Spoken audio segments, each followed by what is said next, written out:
had 1 million people living in the city, and 600,000 of them were African American. Not a lot of Caucasian Russians living in the downtown wards. Certainly not Ninth Ward, with its high crime rate. Spice hunched over the rooftop beside me, dressed for the summer heat, in a yellow button-up that fluttered in the non-existent breeze. It was eerie, to say the least, having the little ghost next to me. She was just like Sarah, and the longer we were together, the more I forgot how the real Sarah behaved. There were times I wished the demon, alien, whatever, would appear as someone else. She could, and had changed her form on occasion, but she said I responded best to Sarah. She wasn't wrong. When I closed my eyes at night, I could still see the look of horror on my little sister's face as the blade took her life.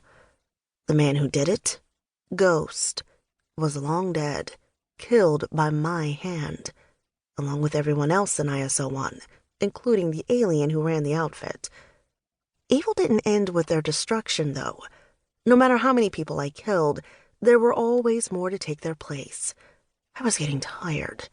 When he trained me, Joseph warned of the day when I grew tired of the endless killing. I just hadn't believed him. Was it coming for me? It took the Russian mob to make me think about it. Here they were in my city, committing crimes against her people as if they didn't have a care in the world.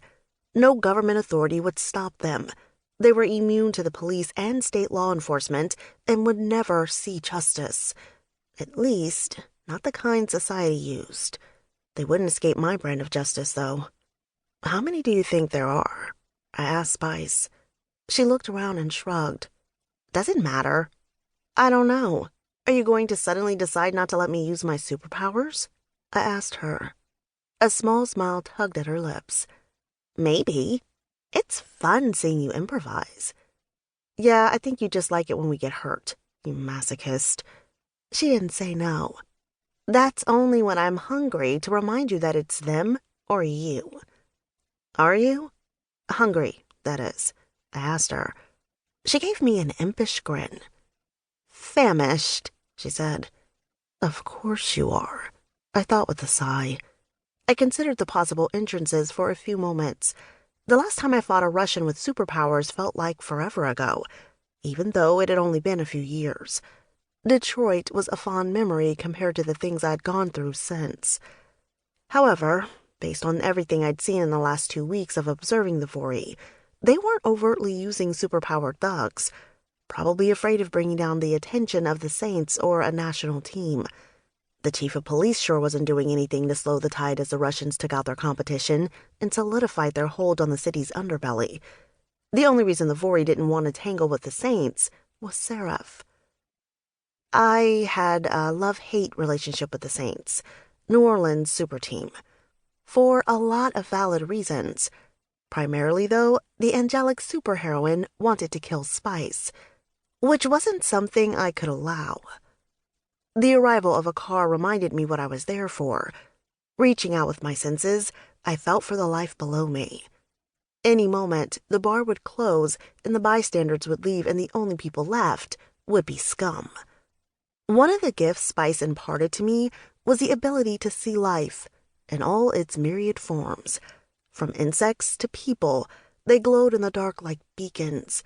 The city was monochromatic, but every insect, animal, and person glowed with life energy, and I could see it all. The bar was no different.